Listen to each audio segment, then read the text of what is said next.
Arrancamos con este análisis visual. Hoy nos vamos a sumergir en una exploración fascinante para descubrir cómo la geografía, la historia y los valores de una nación no son ni mucho menos conceptos abstractos. ¡Qué va! Están tejidos literalmente en el ADN de su identidad nacional. Vamos a desentrañar los elementos fundamentales de Honduras, viendo cómo la propia tierra se traduce en emblemas, colores y canciones.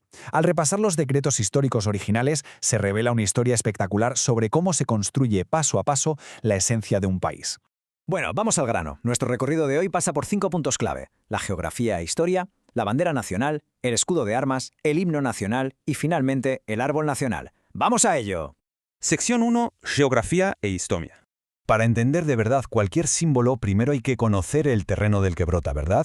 Si echamos un vistazo a la ubicación a nivel macro de Honduras, destaca enseguida su posición absolutamente estratégica. Está justo en el corazón del istmo centroamericano. Pero ojo, que no es solo un trozo de tierra, es un puente cultural monumental. Este territorio mezcla esa riquísima herencia de las civilizaciones precolombinas, donde los mayas son por supuesto un pilar fundamental, con la profunda huella de su pasado colonial. Y aquí la topografía juega un papel vital. Hablamos de un relieve que es súper montañoso, lo cual contrasta una barbaridad con la enorme llanura del sector nordeste, la famosa Mosquitia. Esto es importantísimo porque nos demuestra que la geografía es mucho más que un simple mapa. Es el molde físico que da forma a la cultura de su gente. Y si miramos las fronteras, vemos que el territorio hace tope con 3 vecinos: Guatemala, El Salvador y Nicaragua. Pero lo que realmente define su perfil, tanto a nivel geopolítico como comercial, es ese doble acceso al mar. Es una ventaja increíble. Al norte tiene un litoral enorme que da al Mar Caribe, o de las Antillas, y al sur cuenta con un tramo costero súper estratégico en el Pacífico, concretamente en el Golfo de Fonseca. También es fascinante ver cómo la propia geografía dicta el día a día. Aunque por su latitud le tocaría un clima cálido tropical de manual, en realidad este se suaviza muchísimo por esa enorme cantidad de montañas que domina gran parte del país. En fin, toda esta riqueza natural va a ser el lienzo perfecto para los símbolos que vamos a ver a continuación. Pasamos a la sección 2, la bandera nacional. Hay que decir que la evolución legal de la bandera es un reflejo brutal del propio desarrollo de la identidad hondureña. Se estableció formalmente por un decreto del Congreso Nacional allá por el 6 de febrero de 1866. Pero aquí viene lo curioso. Increíblemente, no fue hasta casi un siglo después, en 1949, cuando se aclaró un detalle que solía traer mucha cola: el tono exacto. Casi 100 años para definir oficialmente el color, que se dice pronto. En ese momento se especificó, sin dejar lugar a dudas, que las franjas debían ser de color azul turquesa. En cuanto al diseño, mantiene unas proporciones matemáticas muy estrictas. Su ancho es exactamente el doble que su altura, con 2 franjas de ese azul turquesa separadas por una franja central blanca exactamente igual de ancha. Es un diseño limpísimo, muy directo y, como veremos, cargado de significado. Así que, el punto crucial de todo esto es el número 5. Fijaos bien en el centro de esa franja blanca, donde aparecen 5 estrellas. Tienen 5 puntas y son del mismo azul turquesa.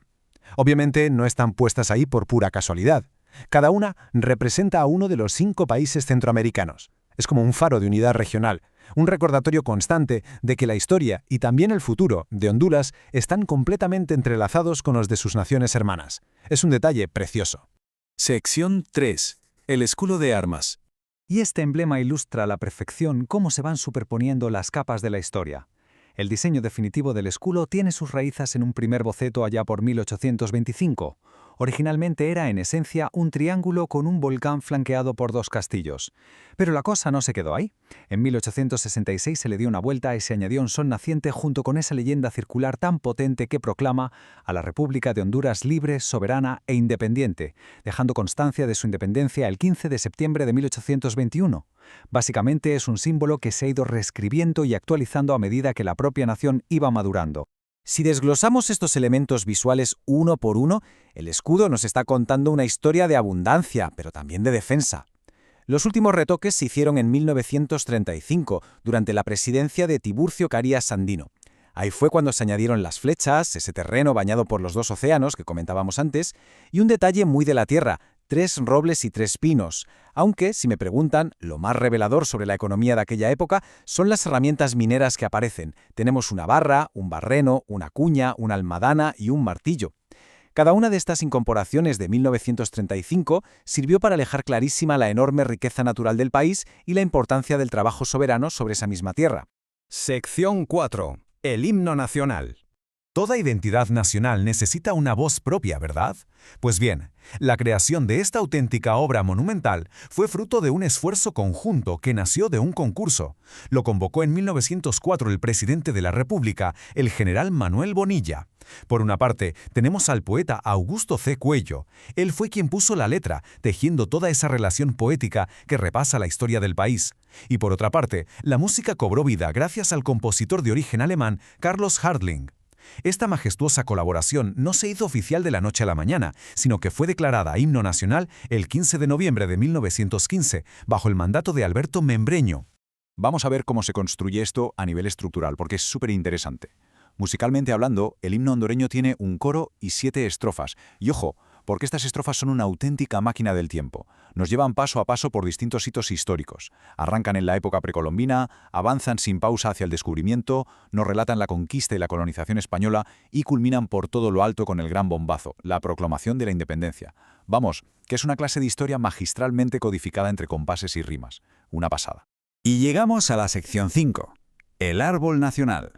Este último elemento natural representa una consciencia interesantísima, muy temprana y súper progresista, sobre el enorme valor de los recursos naturales. Hablamos del Pinus hondurensis, lo que todos conocen como el pino hondureño. Y cuidado, que su estatus no es solo una tradición popular, no, es totalmente legal. Se declaró oficialmente como árbol nacional mediante el acuerdo número 429, el 14 de mayo de 1928, durante el gobierno del presidente Miguel Paz Barahona. Es un reconocimiento formal en toda regla a una especie que, como hemos visto, reina en ese paisaje montañoso del que hablábamos al principio. Con esto cerramos el círculo de nuestro análisis, volviendo a esa geografía y a la flora que definen la esencia del territorio.